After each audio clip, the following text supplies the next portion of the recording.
अगर आप भर्ती परीक्षाओं की तैयारी कर रहे हैं तो आप इस योजना का लाभ उठा सकते हैं।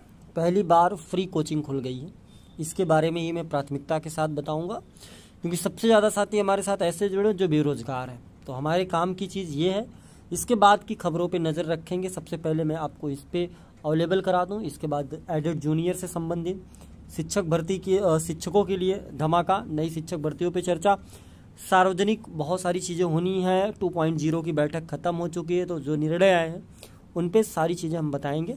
तो क्रम से शुरू करेंगे, एक एक इन्फॉर्मेशन जो अब तक अवेलेबल हो पाई है।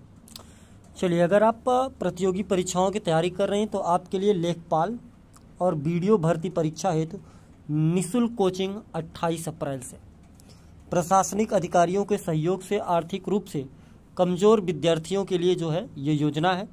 और आप देखें यहाँ पे प्रयागराज 25 अप्रैल, सभी वर्गों के आर्थिक रूप से कमजोर छात्र छात्राओं के लिए उत्तर प्रदेश लेखपाल एवं वीडियो भर्ती परीक्षा हेतु निःशुल्क एवं नियमित कोचिंग की व्यवस्था गांधी अकादमी संस्थान प्रयागराज की ओर से की गई है।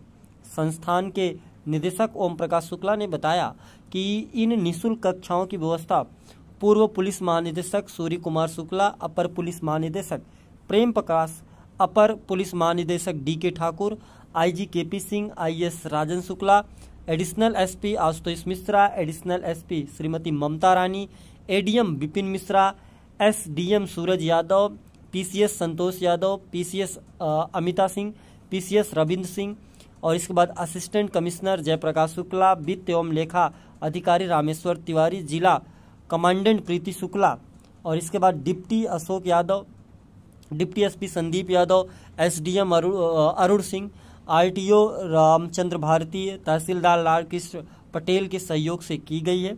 इच्छुक अभ्यर्थी 25 अप्रैल से 27 अप्रैल तक बैंक रोड चौराहा के निकट स्थित गांधी अकादमी संस्थान प्रयागराज में कार्यालय से प्रवेश फॉर्म प्राप्त कर सकते हैं। कक्षाएं 18 अप्रैल से प्रतिदिन 6 घंटे की जो है वो चलेंगी। तो आप अगर प्रयागराज में निवास करते हैं और आप इच्छुक हों, आर्थिक रूप से तो हर इंसान कमज़ोर है, पढ़ाई के मामले में इतनी फीसें लगती हैं कोचिंगों में कि पूछिए मत। आप जा करके वहाँ ज़रूर इसका जो है फ़ायदा उठा सकते हैं। आप जाए, फॉर्म लीजिए, आवेदन करें, इसके बारे में देखिए। हालांकि आपको लग रहा होगा हम आपको लेट अपडेट कर पाएँ, लेकिन कोई दिक्कत नहीं, आप जा सकते हैं, वहाँ आपका कार्य हो जाएगा। चलिए बात करते हैं 2.0 जो है वो कैबिनेट बैठक संपन्न हुई, तो क्या निर्णय है उस पर आप सभी से बता दें। सबसे पहला ये निर्णय लिया गया कि होमगार्ड के जो भी पद भरे जाएंगे उसमें के 20% पद जो हैं वो महिलाओं के होंगे और 100 दिनों में भर्ती प्रक्रिया पूरी करेगी। इसके बाद दूसरा निर्णय ये लिया गया कि मुफ्त में जो राशन बंट रहा था वो अब 3 महीने के लिए और आगे बढ़ाया गया है। 15 करोड़ लोगों को राशन मिलता रहेगा फ्री में। इसके बाद फायर टेंडर की सुविधा में सुधार किया गया और पुलिस के 5295 पदों पर चर्चा चल रही है कि वो इतनी पदे भरी जाएंगे। हालांकि 40 निर्णय लिए गए हैं, लेकिन उसमें से हमारे लिए बेसिक विभाग का कोई विशेष निर्णय निकल करके नहीं आया, लेकिन एक शिक्षक भर्ती पे चर्चा चल रही है, वो मैं आपको अपडेट कर दे रहा हूँ। इस सूचना की मैं बात कर रहा हूँ, इसको ध्यान से देखेंगे। एडेड कॉलेजों में होगी कंप्यूटर शिक्षकों की नियुक्ति, योग्यताएं क्या होंगी उस पर भी थोड़ा सा हम एक नज़र लगाते हैं। प्रदेश के 4500 से अधिक सहायता प्राप्त माध्यमिक स्कूलों में कंप्यूटर शिक्षकों की नियुक्ति होगी। प्रदेश सरकार ने कंप्यूटर शिक्षकों के पद सृजन के लिए माध्यमिक शिक्षा विभाग से प्रस्ताव मांगा है। अपर शिक्षा महानिदेशक माध्यमिक डॉक्टर महेंद्र देव ने यूपी बोर्ड के सचिव को 21 अप्रैल को पत्र लिखकर जानकारी मांगी। जिन स्कूलों में कंप्यूटर विषय शिक्षा की मान्यता हाई स्कूल इंटरमीडिएट की अलग अलग है और पढ़ाई हो रही है, उनकी सूची शासन को भेजी गई है। पहले कभी इन स्कूलों में नियमित कंप्यूटर शिक्षकों की भर्ती नहीं हुई है। पद सृजन की मंजूरी के बाद माध्यमिक शिक्षा सेवा चयन बोर्ड माध्यम से नियुक्ति की जाएगी। कंप्यूटर लैब पर वर्षों से ताले लगे थे, लेकिन अब जो है कंप्यूटर शिक्षकों की भर्ती होगी। अगर आप कंप्यूटर के बारे में जानकारी रखते हैं, आपके पास कंप्यूटर संबंधित डिग्रियां हैं, तो आप तैयार हो जाएं, आपको मौका मिलेगा कंप्यूटर शिक्षक बनने के लिए, वो भी इंटर कॉलेज और हाई स्कूलों में। आप बात करते हैं दूसरे बड़ी खबर पर। दूसरी बड़ी खबर यह है कि माननीय मुख्यमंत्री जी प्रदेश के 7442 मदरसों के जांच के आदेश दे दिए हैं। आदेश होने और ज़बरदस्त तरीके से जांच होंगे, गलती पकड़ी गई तो मान्यताएं जाएंगी। और इधर धमाकों के बीच में आप सभी को मैं बता दूं कि मंत्रियों और अफसरों दोनों को जो है 3 महीने के अंदर अपनी सारी चल अचल संपत्तियों का ब्यौरा देना होगा। हालांकि कल हमने आपको बताया था सिर्फ आईएएस और पीसीएस रैंक के अधिकारियों का, लेकिन अभी जानकारी के हिसाब से आपको बताएं तो मंत्रियों को भी देना पड़ेगा। और एक चीज़ बता दें, अगर ईमानदारी के साथ डाटा पेश किया जाए तो बहुत चीज़ें आपको देखने को मिलेंगी।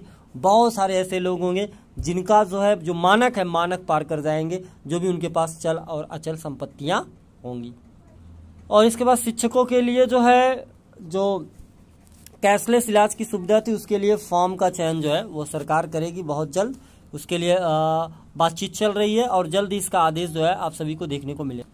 और इधर केबीएस में बड़े धमाके हो गए ये कि केंद्रीय विद्यालयों में दाखिल के सभी तरह के कोटा जो था वो खत्म हो गया, यानी कि संसद का था, इसके बाद जो भी कोटे थे उन सारी चीज़ों को हटा दिया गया। लेकिन उसमें केंद्र सरकार के जो SC, ST, OBC, EWS और दिव्यांग सामान्य वर्ग के आरक्षण नियमों के तहत ही वो दाखिला होगा, उसमें नहीं। लेकिन जो कोटा हुआ करता था उस कोटे को हटा दिया गया, जो भी नेता मंत्रियों के कोटे होते थे उन्हें खत्म कर दिया गया। और इधर पेपर लीक मामले में एक बार पुनः पूर्व माध्यमिक शिक्षा निदेशक को निलंबित कर दिया गया, हाई स्कूल यूपी बोर्ड की इधर देखते हैं एडेड जूनियर हाई स्कूल भर्ती का क्या हाल है। जूनियर एडेड हाई स्कूल भर्ती परीक्षा 2021 के मामले में परीक्षा नियामक प्राधिकारी से जवाब तलब। चलिए देखते हैं क्या होता है। इलाहाबाद हाईकोर्ट ने जूनियर एडेड हाई स्कूल भर्ती परीक्षा 2021 के परिणाम के मामले में दाखिल याचिका पर परीक्षा नियामक प्राधिकारी से जवाब तलब किया है। कोर्ट ने कहा है कि प्राधिकरण मामले में 2 सप्ताह में जवाब दाखिल करे। कोर्ट ने यह भी कहा है कि अगर प्रतिवादी जवाब नहीं दाखिल कर पाते हैं तो उन्हें पेश होने होगा। मामले की सुनवाई के लिए 11 मई की तिथि निर्धारित की गई है। यह आदेश न्यायमूर्ति सिद्धार्थ ने मुकुल गोस्वामी 5 अन्य की याचिका पर सुनवाई करते हुए दिया है। कोर्ट में याचियों की ओर से कहा गया है कि परीक्षा के दौरान अभ्यर्थियों के विषय कोड से संबंधित दिए गए 2 कॉलम में एक को ही भरना था, लेकिन बहुत से अभ्यर्थी दोनों कॉलम को भर दिए। इस वजह से उनका परिणाम अवैध घोषित कर दिया गया है। 2 कॉलम वाला जो विवाद है वो माननीय न्यायालय में है। अब इस पे PNP को अपना पक्ष रखना होगा। इधर वजीफों के लेकर के बड़ी भी हलचल चल रही है कि 20 लाख विद्यार्थियों के वजीफे और फीस की भरपाई वंचित रह गए हैं। उन्हें पैसा कम होने के कारण उनका वजीफा नहीं आ पाया। जरा सा हल्का सा एक अंत में एक नज़र इस पे भी देखिए। 5 साल में 2.1 करोड़ जॉब घट चुके हैं। 45 करोड़ ने तलाश करना ही छोड़ दिया है। महिलाओं की स्थिति सबसे खराब, सिर्फ 9% के पास ही काम है या वे तलाश रही हैं, और महिलाओं के मौका वो सीमित है। तो कुल मिला जुला के क्या आंकड़े हैं, ये आंकड़े देख करके स्थिति बहुत ही बुरी होती नज़र आ रही है और आपको देख करके खुद ही लगा होगा कि किस प्रकार की स्थितियां हैं। तो आज जो भी खबरें थे मैंने कवर किया है इस वीडियो में, और इस वीडियो में इतना ही। नए वीडियो में कुछ और भी खबरों के साथ रहूँगा आपके बीच में। तब तक के लिए आप सभी साथियों का बहुत बहुत